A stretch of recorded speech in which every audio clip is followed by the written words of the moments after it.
So I want to start by talking about the student debt crisis. Yeah. Today, there are over 40 million Americans who owe $1.2 trillion in student debt. What do you think is the best way to help borrowers who are struggling the most with paying off their loans? Okay, for openers, the United States Congress should refinance student loan debt to just bring down, at a minimum, bring down the interest payments on those loans.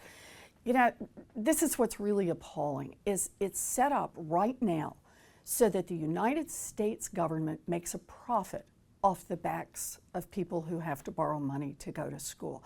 And I'll just give you one example of that. After you account for the bad debt losses and the cost of the funds and the administrative costs, just one section of loans, the section that went out between 2007 and 2012, we just happen to have good numbers on these, are now on target to produce $66 billion in profits for the United States government. If the government would let students refinance their loans the way you can refinance your house when interest rates are low, or businesses refinance their loans when rates are low, if we would do that, we would literally save billions of dollars over time for people who have to borrow money to go to school. Well, making college affordable again is a major issue on the campaign trail this year. And Bernie Sanders has offered a plan for free tuition in public colleges. Hillary Clinton has talked about how to reduce the cost of college. Who do you think has a better plan for students? So let me start this way, and that is, listen to the debate on the Democratic side. We are talking about, should it be free college or debt-free college, right? That's where we're back and forth and trying to have a conversation. How are you going to pay for it? How do the pieces work to make that happen?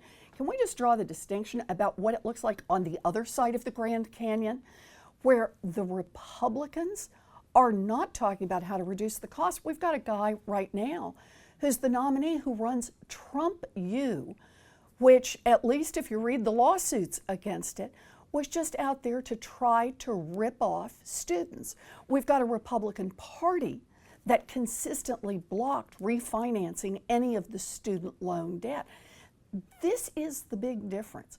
My view on this is Democrats are committed to getting down the cost of college, and that means both on student loans for those who've already got them, and it means on the cost going forward for anybody going to college. The Republicans on the other side, their basic view is you're on your own, and by the way, with the fraudsters out there, watch out.